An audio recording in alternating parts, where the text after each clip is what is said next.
Alright guys, today I'm working on my Jeep again. I got most of the body done here. I gotta finish my grill and wrap my hood, get hinges put on it. Later on I'm gonna get the doors cut out. As you can see, I actually got a little dirt on this thing for once. I took it for a pretty good little ride yesterday. Uh, let's go ahead and get started on this thing. Now my problem is I can't decide where to put the gas tank because I've spent so much time making this thing actually look like a Jeep that I don't want to just settle on putting it on the back or underneath the back where you're going to see it real easy and it's going to hide all my suspension that I made.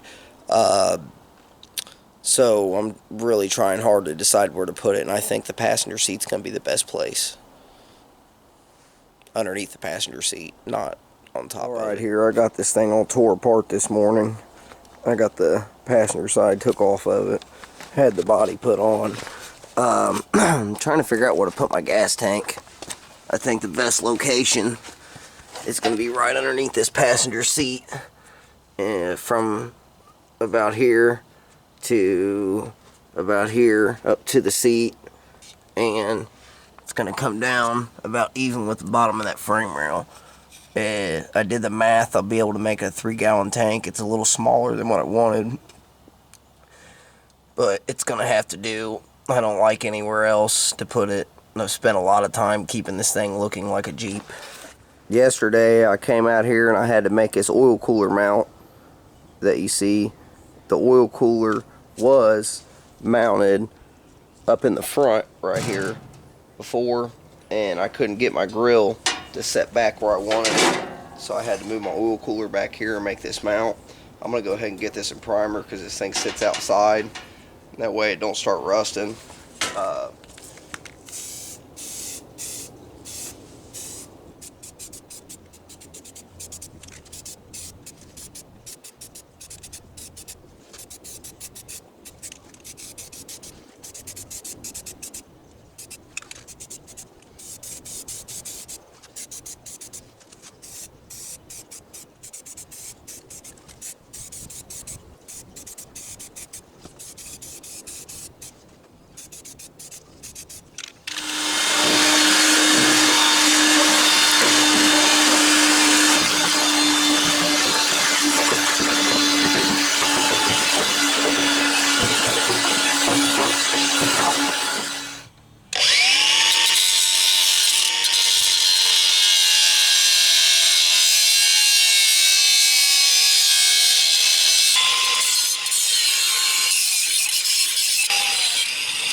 Here I have the motorcycle tank that the engine came off of. I also have the petcock I've already took off. I tried to shake most of the gas out of this through the petcock hole here. This tank actually has a sending unit, and the sending unit, I'm going to cut around it, and I'm going to weld the sending unit in my new tank so it will hook to my gas gauge. My gas gauge will work. I'm also going to cut around that petcock and cut around this locking gas cap that's on top of it. I'm going to go ahead and finish taking the rest of these bolts out and try to get this tank empty so I can cut on it.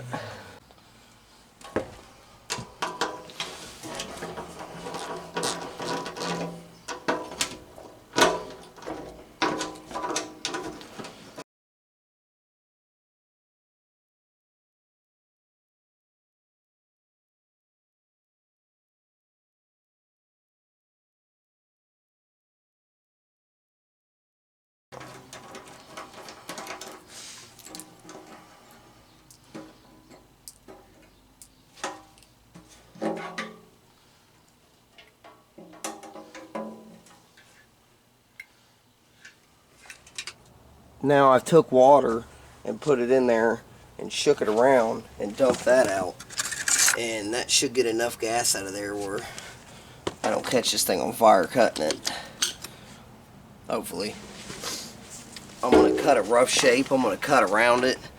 And then I'm going to put it on my bandsaw and cut the nicer piece out because I don't want to heat the area up right beside it.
So right there, we have two pieces that are 9x9, basically both ends of it, that one and that one.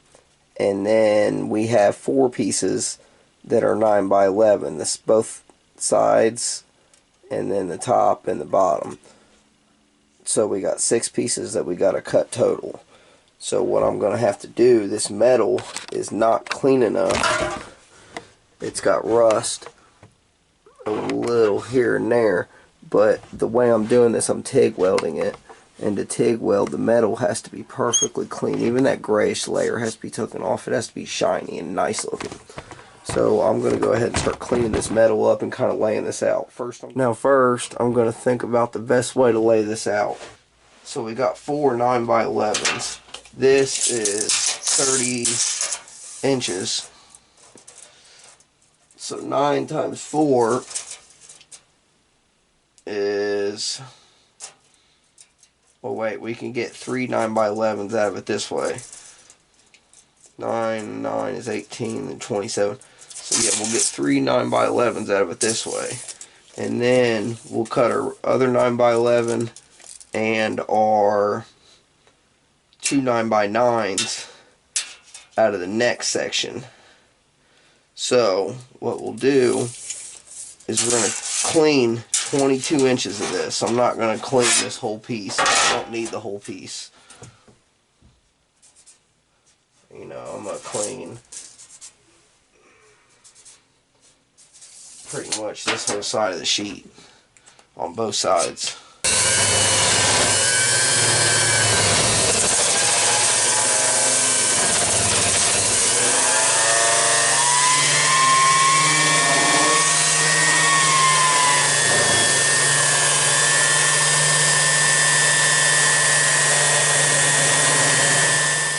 Alright guys, I think you get the point on this. I'm going to go ahead and sand the rest of it. On this side, I was using a worn out piece of paper trying to get what I could out of it.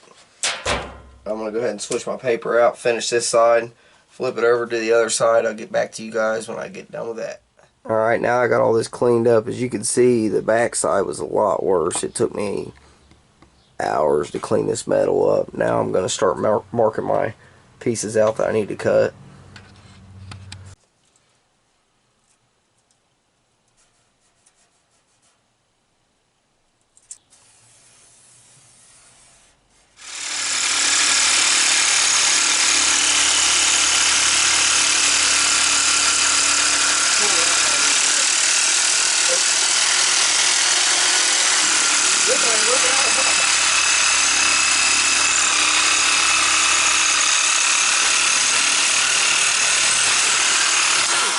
It's freezing. That sucks, man. I came out here and didn't have no heat. I turned my heater on and it just sputtered like, oh. Yeah, my dirt bike motor is completely 100% disassembled on my bedroom floor. But I took 3 moving blankets that I went and bought, and laid them on my floor, and a layer of plastic on the very bottom, and I tried to put my motor. But the cool thing is, when the motor locking up, Paul, it loosened up the fucking magneto, and it loosened up the clutch for me. It all came apart instantly. It was all 5mm Allen wrench and 8mm bolts. About 70 of them. That's nice and it's all the same bolts. Yes. Or just a couple of... I threw them all in a bowl and Wayne and Ryan like, what the hell are you doing? I'm like, what do you mean? Like, how are you going to figure out? Like, that's simple. Like, that's how I do it. Oh, man. You put the bolt in, it's too long. I'm too short. I mean, it kind of explains itself, right? Appreciate it there, Pancho. I'm Batman. Thank you, Pancho. Oh, me see, sir. I mean, put away the tools for you very well, so you can get to them next time. I almost cut off my foot. Now we both dropped. Dude, sometimes I get that next voice in pretty good. That was pretty good. Sir Pancho, did I do a very good job? it's pretty good. I gotta give it to you. I don't mean to not work very fast, but I have 2 people here that are working in circles. I don't know what is wrong with them. I think they are messing around.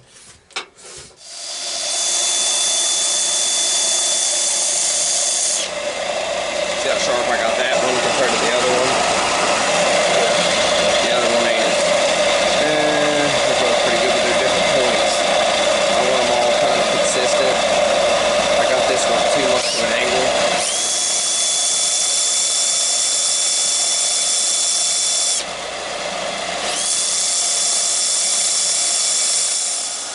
Is it good to be pointing the camera at that? Yeah, it won't hurt it.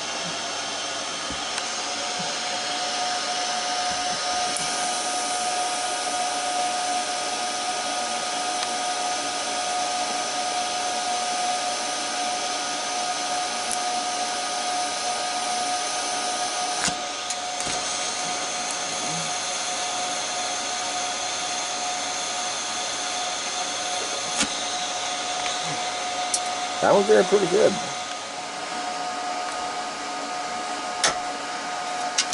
Little trick I learned in NAM. Put your hand against that. Steady your hand. Ah! She is a good woman.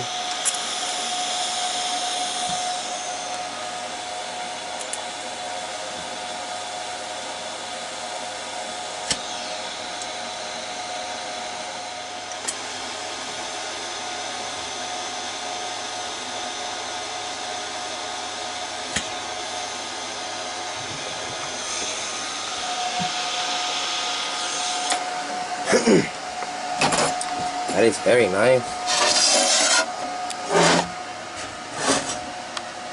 Just enough to tack them. Nice. Alright, here I have the bottoms and the sides tacked together on this gas tank. What I did is I cut the sending unit from the motorcycle. I just got it tacked on there. And the bolts aren't in. It's just sitting there lined up with the bolt holes. Now if I hold this still, you can see that my gas float right here doesn't hit the bottom, it doesn't hit the top. It has good motion, it doesn't hit anything. So my sending unit will actually work. I'm going to have a working gas gauge on this. Alright guys, it's the next morning.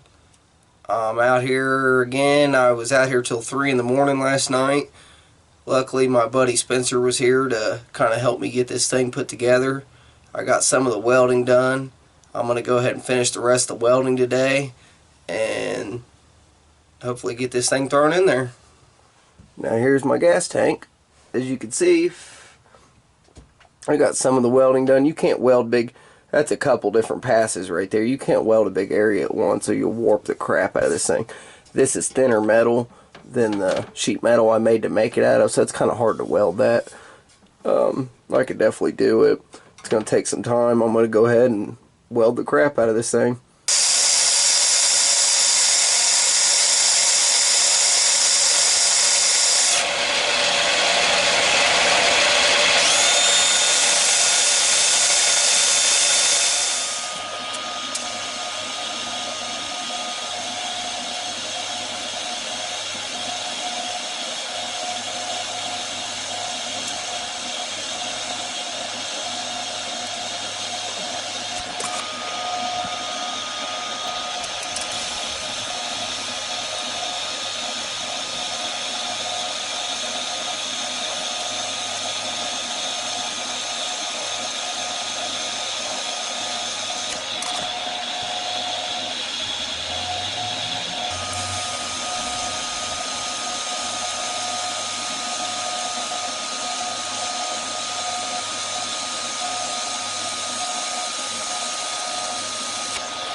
Alright, it took a while, but here is it all welded up. Still kind of warm. You can see the welds don't look too bad. I just started learning how to TIG weld. They're not perfect, but I'm getting better. My thing for my sending units in there, thing for my petcocks in there.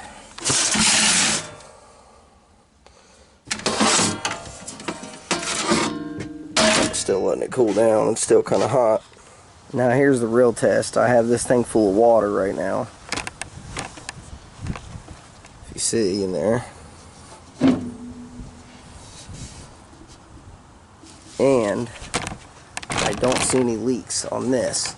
But what I need to do, if you look, it looks dry all the way around.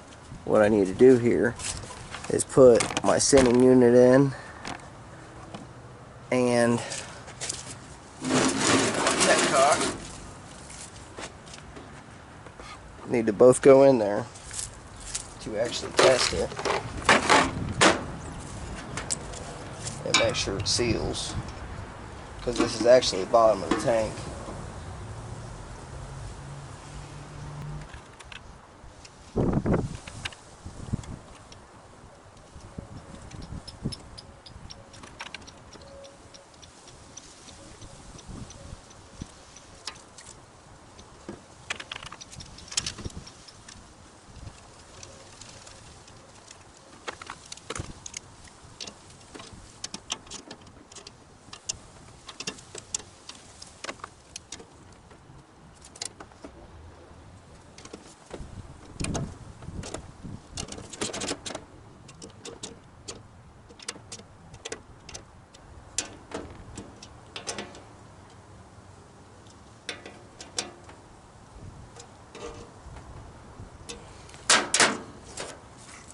Now,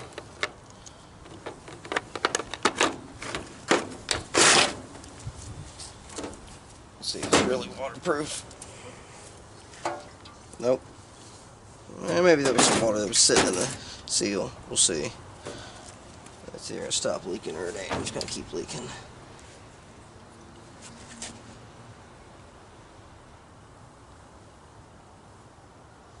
So, what we have here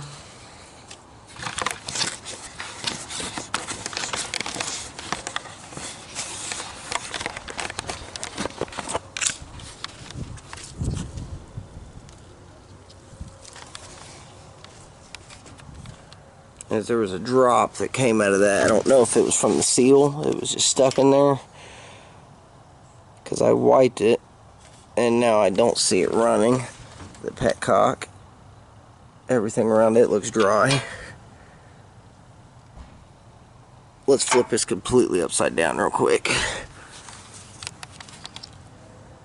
Still don't see anything around the petcock. Let me test something else. See if this petcock still works.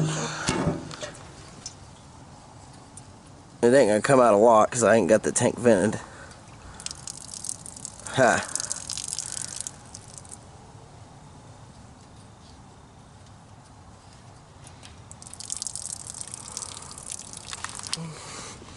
See how it stopped? That's because the tank actually isn't vented. If I flip it up, let me check his sending unit again real quick. Everything else still seems dry.